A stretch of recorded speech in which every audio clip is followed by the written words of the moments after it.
My favorite book of all time. That's such a tricky question to ask because, especially an author, it's almost like, what's my favorite series? What's my favorite top 10? We have so many because we love words and we love books. I have different favorites in different genres. So, 50 Shades started me writing. So, of course, that's one of my favorites. But in women's fiction, I love Eat, Pray, Love. That's probably my favorite women's fiction book. In self-help, it's Deepak Chopra's 7 Spiritual Laws of Success. So I have different favorites for different reasons. I wouldn't say that I have a personal favorite. My favorite thriller book?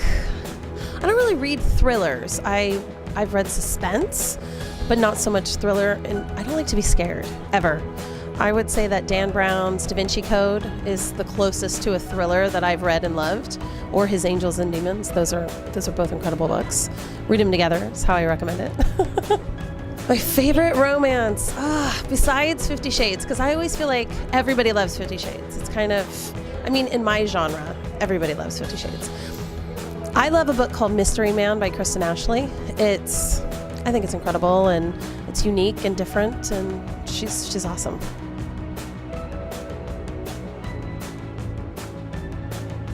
I really enjoy Eva from Sylvia Day's Crossfire series, the female protagonist. She's strong but broken, and she has to find strength within herself and her love with Gideon. I like her story. I think that, she had a pretty sad story, but I just like how she became such a survivor of her experiences and became this woman that people can look up to.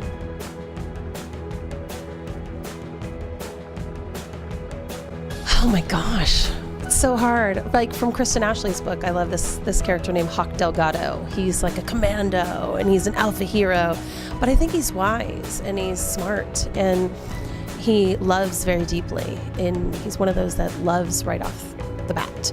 And he's mysterious. Mystery Man is why it's called, so.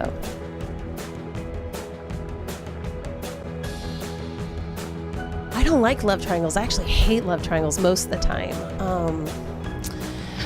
I'm trying to think of any that I liked, and I would probably say in Twilight, the Jacob Edward, only because I could handle it, that it was clearly going to be Edward. I need a clear winner, for sure, right off the bat. So I liked that she had that semi-love relationship with Jacob, but it was always Edward.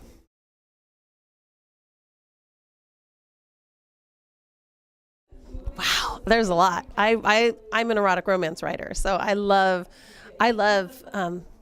reading about love, and I feel like passion is what helps move a story forward. I would say in Bared to You, or I'm not sure if it's Bared to You, it might be the second one. It's in the Crossfire series. I love Sylvia Day. She writes the best sex scenes, in my opinion. And they have sex in a limo. And it's during a time in their relationship where he finds that she kissed another guy, and so he's really mad about it.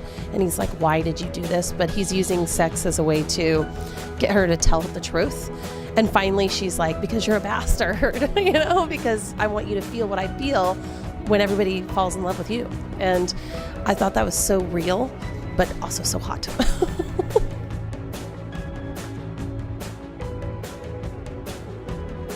There's a scene in International Guy that I think is real. It's in Rio, actually. It's one of the last books. It's book number 11. And I feel like it was just so raw, that they were so in love and into each other. And it was one of those kind of like all bets are off kind of scenes. So I don't want to ruin it, but it's realistic. I write realistic sex scenes. They're driven by passion and trust and heat. So when you read my books, hopefully you feel something in your body, mind, and soul.